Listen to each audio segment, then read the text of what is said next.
Hello students, this is Dr. Brown.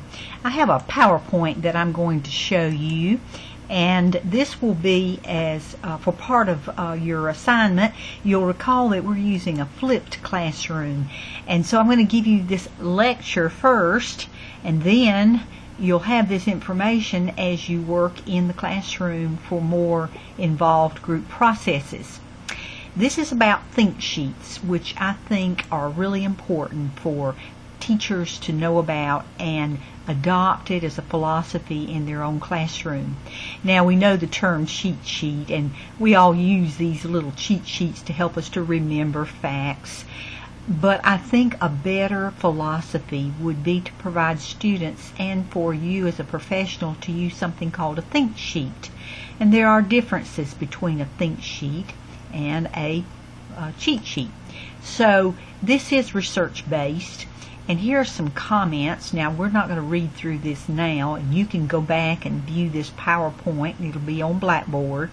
But you can go back and read what teachers have said about using think sheets in their classroom and how valuable they think they are. Now, the think sheet is a type of classroom tool.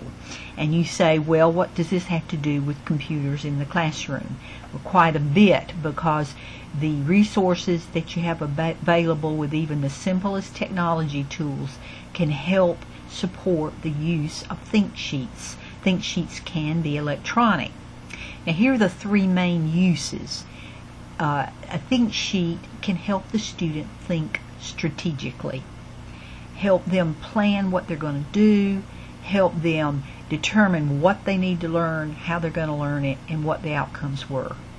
It also helps with self-regulation, and I know special ed teachers have a lot of strategies they use for students' self-regulation of learning. This is an important part of 21st century skills.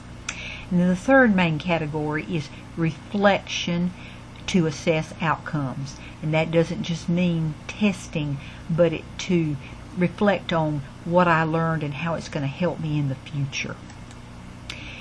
Now, if we start out with a type of think sheet that supports students to think strategically. For example, inquiry-based learning is something you might see in a science methods course, because a think sheet will help the student generate questions that really matter, use authentic data, help prepare them for college and career professions and classrooms. Also, many of you, if you're social studies and social studies, history, and science also, you'll still be doing a lot of direct instruction. Those content-rich categories in education have a lot of lecture, even so. And you can use a think sheet to help the student process all the information that you give them. It helps them to remember what's important and to see relationship between those many, many facts and concepts that you provide in a lecture. Now let's look at some types of think sheets. The planning think sheet, for example, KWL. You probably used those when you were in school. What do I know? What do I want to know? What have I learned? A logic model is a type of think sheet that's very systematic in planning. You can provide a think sheet that will give directions for data collection, very important for science classrooms. And then also processes in the laboratory can have a think sheet used to guide those processes, important for safety. Here are some resources that can be useful for the KWL think sheet. The 21st century version of that includes what do I need to know, what have I learned, H stands for how will I learn it, and then the end, the L stands for what did I learn. And the KWHL think sheet is just an elaboration of the traditional one, but because we use so many digital resources in the 21st century classroom, you want to guide the student to think about how will I get the knowledge I need. Then there's some bullet points here to help you think through this KWHL think sheet. How can I find answers to my questions? How can I find out what I want to learn? How did the learning take place? I'm going to let you go back and review that, because the KWL or the KWHL is a really valuable think sheet that you can provide students even if they're doing homework, whether they're doing a class activity, or if they're listening to a presentation or lecture. This is the logic model, and probably more appropriate for middle and high school, where the teacher plans on what kind of resources, what's the input into the lesson, what's the lesson about. Then the teacher plans on, or the student plans on, what kind of activities will I conduct using the resources about the particular skill or content. And then what's going to be the result of the activities? What kind of artifacts will the student produce? And then lastly, how does it really impact their learning? Not what they just produced, but long-range impact. If they were to write a series of sentences and underline nouns, how does that impact their learning? That's the logic model think sheet. Performance think sheets can help students focus. It can help them to reason and think analytically. It can help them in group processes, often called distributed reasoning. And it can help them evaluate outcomes in relation to their goals. What's my long-range goal? To graduate. Okay, that's a fine goal, but I need to evaluate what I'm doing in order to achieve that goal. Let's look at these a little more closely. Here's a focus type of think sheet where students might generate a number of terms, enter it into a Wordle, and produce this kind of output to help them focus on vocabulary words. What are the most important community helpers? What is the best career choice for me? That's what the input is. That's the question for the lesson. And then as they generate these terms and they put them in a Wordle, then that stimulates further discussion in the classroom. Searching for keywords, searching for images, brainstorming keywords to enter in a Wordle. That's a type of think sheet. Here's the analytical one. Now, younger learners can do this, but it's probably better for older elementary, middle, and high school. This is, as you go back and look at the PowerPoint a little more closely, you probably want to study how this is done, because this is a pretty sophisticated think sheet for analysis of an assigned reading, where students, they have three categories: all the verbs that they're going to use to complete the lesson, and then they got content. That's kind of a noun term.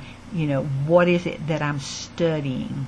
And then the last part, because it's social studies and history, they determine what the time period is. So then when they go back and they do their readings, they're going to first locate information. They're going to read and review.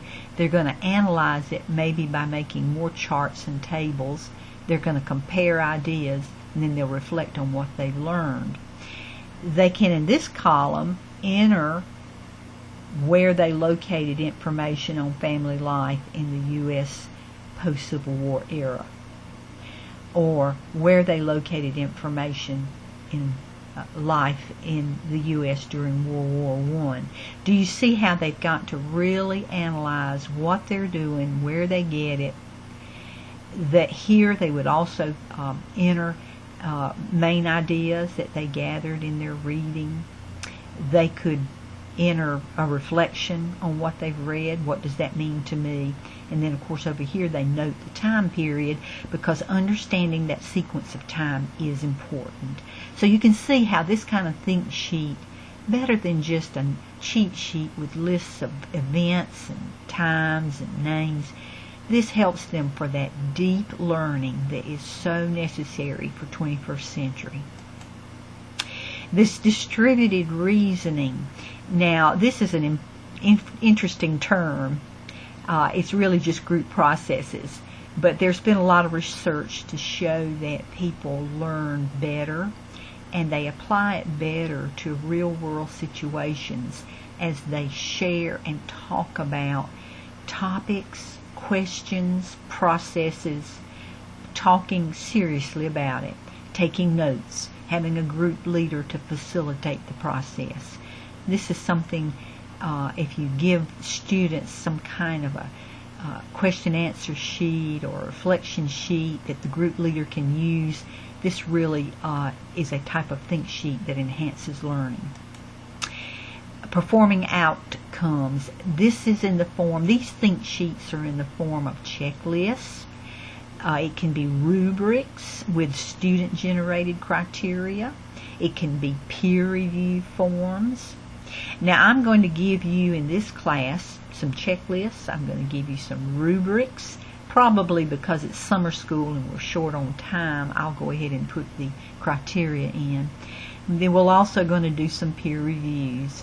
So these are some think sheets that I will be using in 4001. Now let's look at another type of think sheet called the self-reflection.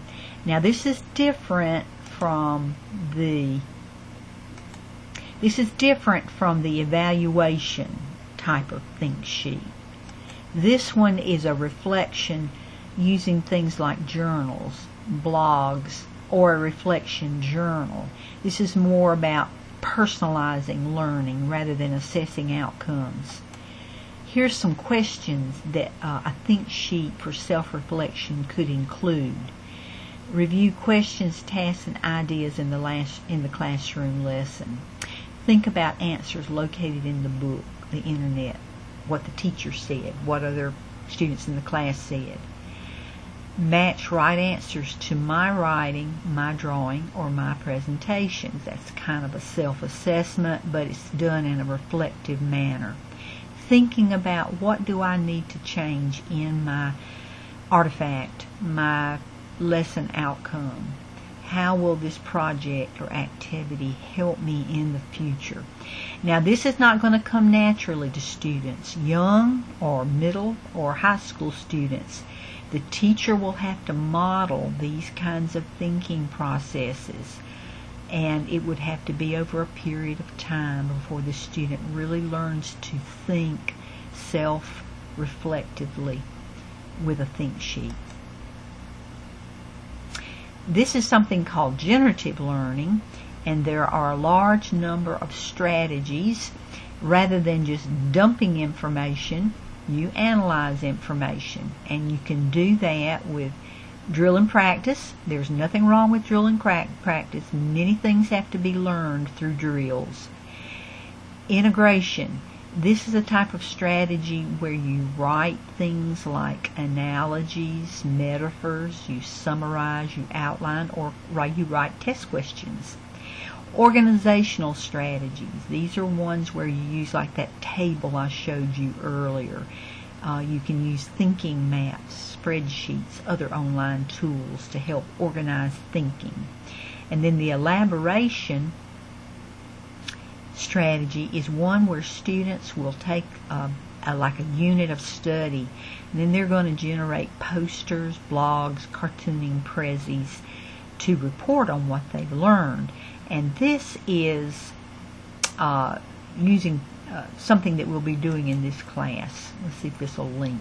I'm not sure it will. Yep, it did. This is something that I created. This is a type of Canvas board. This is a digital literacy tool in which students will put little post-it notes electronically to share in their thinking, and they can report on outcomes of a project, and this is an elaboration, a kind of elaboration of what they've learned. This is on a tool called the Lino. Go back.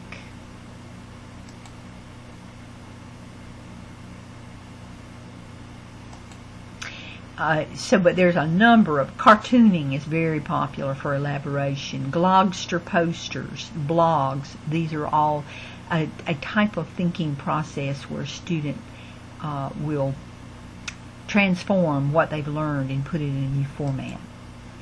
Here's the Lino link that I was telling you about, and it could be used to support Language Arts Common Core standard. Describe in depth a character, a setting, or an event in a story or drama, drawing on specific details in the text. So let's look at that again. Now, students read the book Heidi, and remember what the standard said. The standard says, go back to that again, look at it a little more closely. The standard says describe in depth a character, a setting, or an event in a story. And then they're going to use specific details to just make those descriptions. So if we look at this tool here called Lino, you can see where students could open up this page. You just log into the linoit.com website. You have to sign in and set up a little account. It is free. But from there, they can add these little post-it notes, and they can, within the post-it notes, they can add links. Now, young students could do this, but it would probably take the assistance of a media specialist or a technology facilitator. It'd be a little bit hard for a whole classroom to do this kind of project. They can insert images that they find on the web, and what we're doing here is we're focusing on the characteristics of all the characters in the book Heidi. And there's also inserted a link to the entire movie Heidi. So this could be highly motivational for students to be able to create something like this over time. And this is not something you do in a daily lesson, of course, but it's a great idea for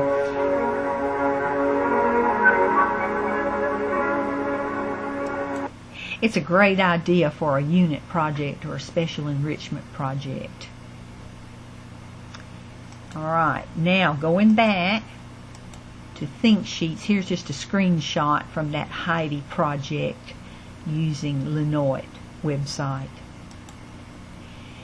Integration strategies. Here's one where students read the preamble to the North Carolina Constitution.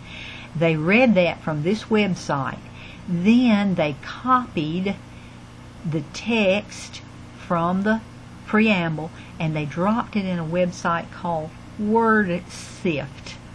And then when they did that, they were able to see connections between all these terms that are in the preamble. Using synonyms for unknown words, the group of students will rewrite the preamble in their own word. Here's how it looks.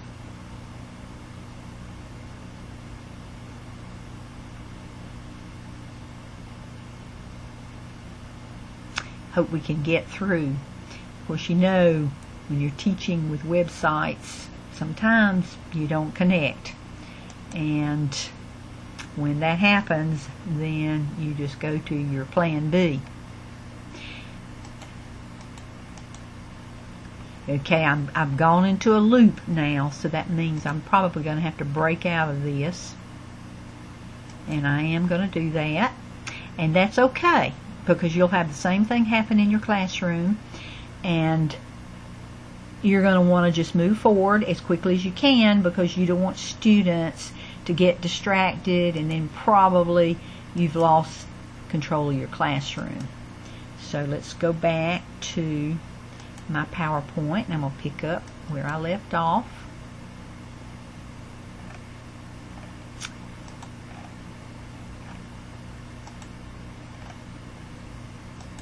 Right here. Okay, but on this one, I think I will try to go into WordSift, because that's a real interesting digital tool that you could use as a think sheet. Now you can drop in information and then the program automatically will provide all these synonyms. Let's see if I can go into my PowerPoint, and I'm going to, I've got too many things opened, I think, is what the problem is. Yeah, it's not going to let me do that. But the program is a really neat thing that you can try later on your own.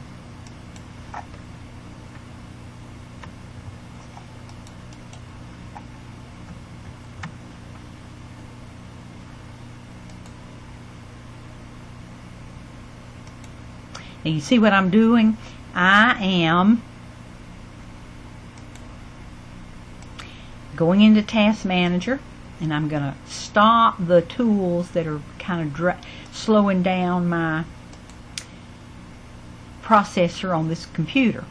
And again, like I said, this is the kind of thing that might happen in your classroom, and it's something you'll just want to work through, and to avoid losing your students in the classroom. I was just looking for some text that I could enter into WordSift. Let's just say,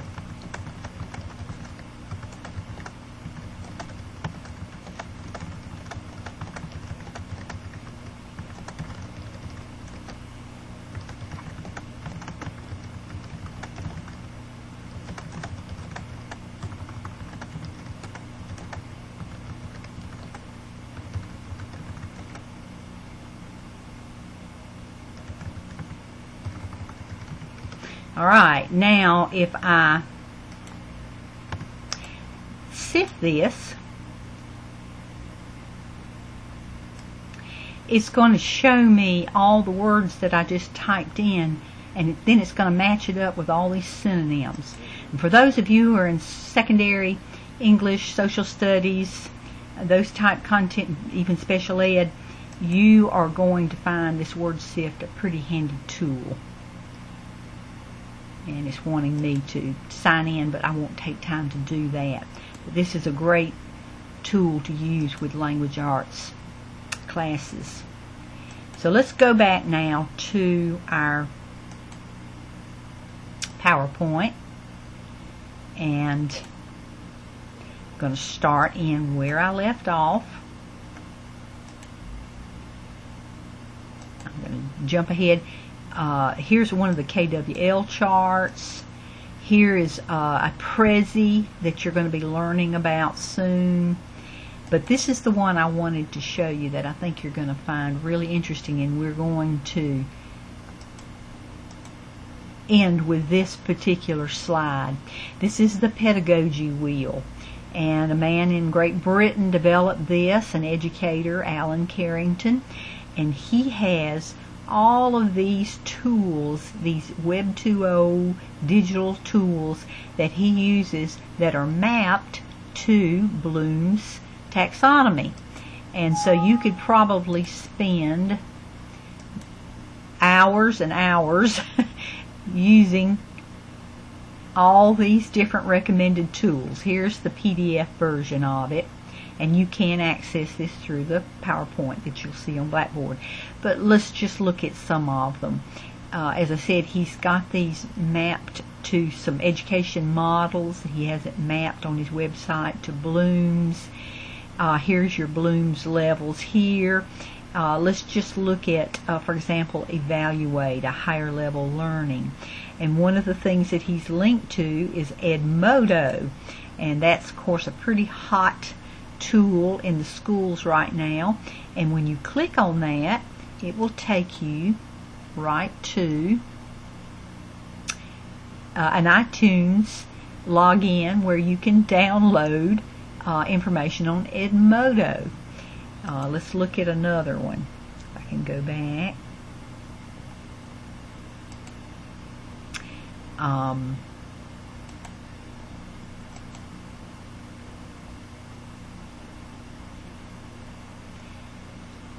Prezi. Here's the Prezi link, and it's it takes you right where you can log in and download Prezi to an iPad. It can be used on iPads, I think even an Android device Prezi can be viewed on an Android device.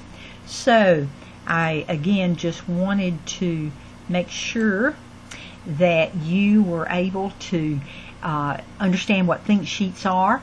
ThinkSheets are great for the flipped classroom. They're great for in-classroom instruction, and it's something that I hope you will use in this class.